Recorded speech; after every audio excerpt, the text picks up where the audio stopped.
Wolfgang, I got to tell you, the currency angle is not being covered enough here. It's a big deal for the global machine. How important is the currency market kind of factoring this trade one deal in?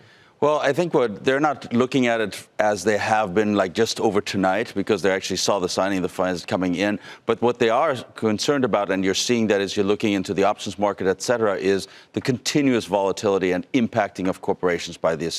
This isn't for sure done. Yes, this is a phase one. We've got some conclusion to this.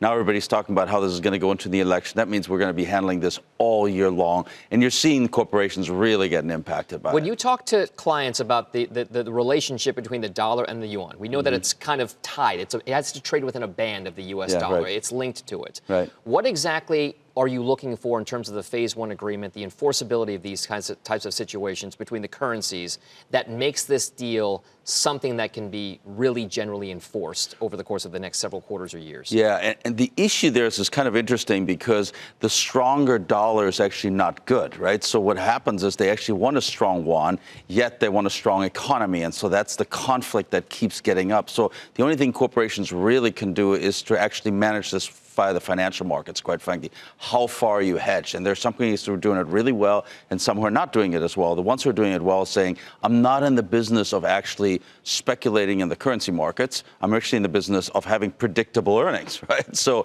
a strong yuan is actually good for the U.S., but there's strength shown within these trade agreements where we're saying, listen, we're getting more trades that would actually strengthen the dollar. So that remains confusing and quite frankly keeps the volatility up. Outside of that U.S.-China currency dynamic, the trade agreement, the trade battle war, whatever you want to call it, has also roiled into other parts as well. Yes. Dollar yen, I look at that as well. What exactly does the currency dynamic right now tell you about the future of the global economy?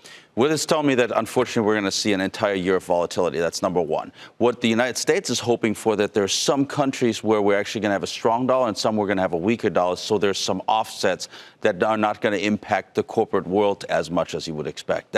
And you've seen that a lot, typically between dollar, euro, and yen. And now you're really looking at the dollar, yuan, euro, or yen kind of thing. So it's kind of mixing it a little bit more than just a triangle. All right, what are the types of companies that you are looking at that could be the hot spots or the lightning rods in this whole currency situation developing in the world? Yeah, so there's different types, and what's surprising about it is actually is not industry specific. It is more specific about who's good at managing it and who's not, and who thinks about it. So if you have, for example, the likes of Colgate-Palmolive, significant losses, over $100 million. Well, they think they have price elasticity. Well, it continues to show that there is no price elasticity in that market. You think that you can take the toothpaste and up the price a little bit or adjust it accordingly. That's not being able to be done. Then you have business services sector, such as, for example, Manpower, over $100 million also in loss. Think about it. In one quarter, last quarter, over $100 million in loss. How many jobs is that?